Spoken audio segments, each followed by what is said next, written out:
face the wall. Bro, I'm literally sleeping. You know how I feel about this though. Your eyes is closed. Bruh, I'm done. Guys, I've never felt like this comfortable when I recorded a video, so you guys actually might get the best of me today. Alright,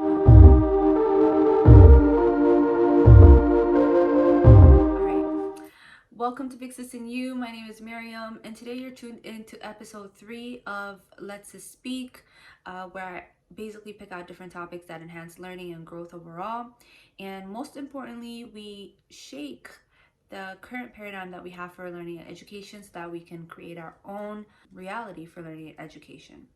And what I've noticed over the past couple years is that, you know, society overall has been devaluing education, and I can understand why, because we haven't changed much. And that's kind of what we're going to talk about today, and I'm going to help you guys find out what your learning strategy is, and so that you can help yourselves. That's basically what it is. So back in May, I took an online course. So back in May, I actually posted on my Instagram page and also on Twitter that several universities, including Princeton, Yale, and Harvard, were offering online courses, free online courses. So everybody that was following me at the time, I actually directly DM'd them the link to Harvard's online courses, and I hope they did go and check them out, and hopefully somebody there took a course so that you know, we could just take advantage of it, honestly, because there were some amazing courses that were listed there. So if you did, let me know in the comment section below, but if not, we're gonna go right into it. What I ended up taking was a course called Leaders of Learning, and it was taught by Professor Elmore. And key part of it was modes of learning so that we can understand how people learn best, right? And that's kind of what I'm going to help you guys with today, so that you can figure out how you learn best, so you can basically help yourselves. I'm going to be kind of looking down a little bit because I have notes and I want to give you guys definitions, and whatever notes that I had collected from when I took the course is what I'm going to be giving you guys today. So the big question of the course was, how do we capture the full range of possibilities for learning in society?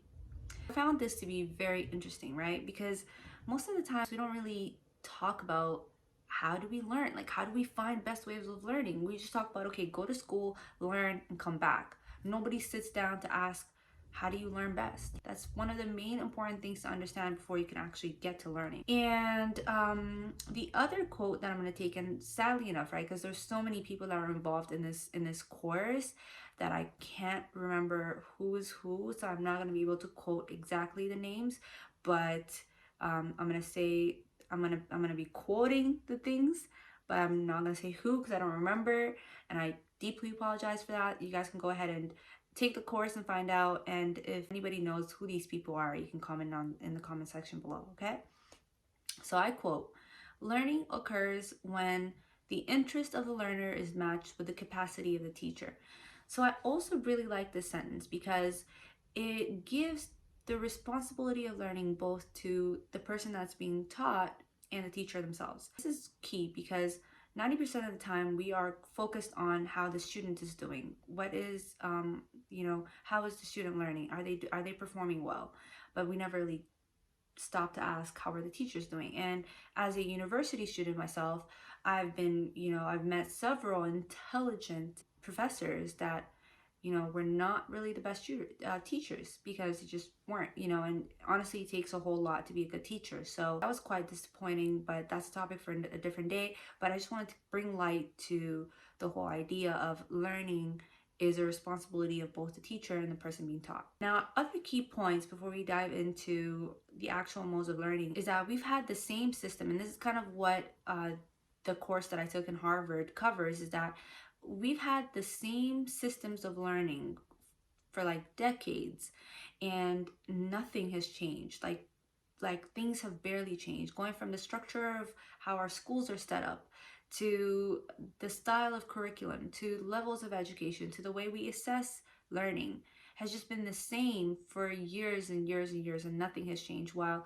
the world has been evolving in so many different ways, right? And that's kind of questionable. And another thing that I'm going to quote here is, "People learn best when they identify what learning strategies work for them.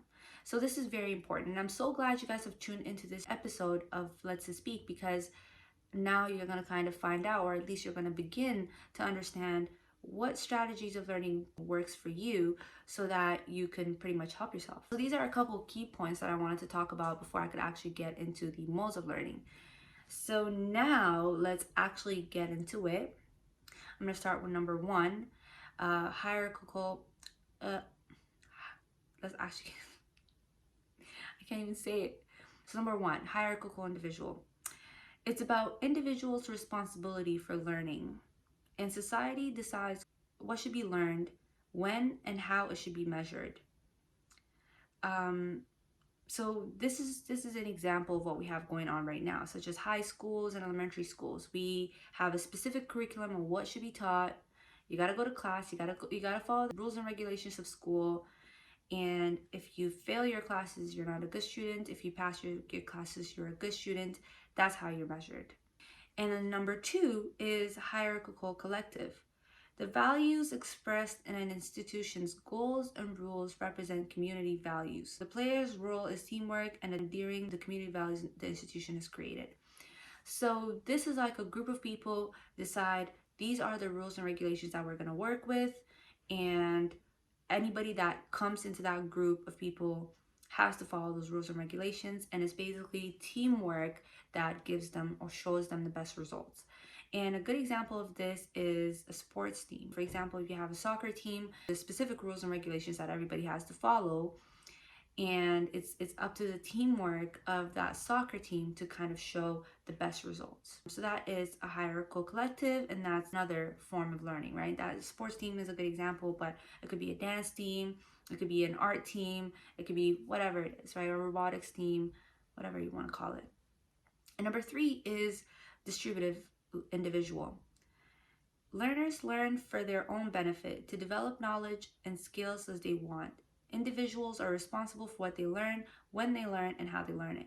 Now, this is kind of what we're like the new generation is kind of going into. I've noticed a whole lot of people have been interested in the distributive individual learning, even though they may not know what it is exactly. Everybody wants to kind of figure out what it is that they're interested in so that they can learn more.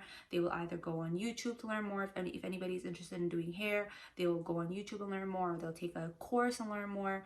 But it's up to them to be responsible in attaining that knowledge and kind of creating their own competitiveness and show the best results. And the key challenging part of this one is actually that I've noticed is discipline, and I can kind of go in depth in that in a different video, because today I just want to give you guys what the different modes of learning are. And number four is distributed collective. Learners learn what is of interest to them and to members of their learning network. By taking learning and teaching roles, individuals create and maintain a strong community. A good example that I can give you guys of this mode of learning is, let's say, photography, right? Like, let's say a whole lot of people are interested in photography, so they create a group chat, and anybody that has a good amount of knowledge will give this information, and people will learn. And the next day, someone's gonna learn, like someone will learn about film, and they will come and tell everybody about it. So people exchange information. So like I said earlier, people will take the roles of teaching and learning so that they will build a strong community within that interest that they have created. So these are the four modes of learning, and I hope it was clear and concise, because like I said, these videos are supposed to be very short and straight to the point and kind of begin the conversation and give you guys an idea of what's out there so that you guys can find out and strategize what works for you guys so that you can go from there. So I really hope this video was helpful, and if it was, don't forget to hit the like button as well as comment what your thoughts are and subscribe so you can be a part of this family. And I will see you guys next time, where I'll be talking about the real life uses of math, and stay tuned.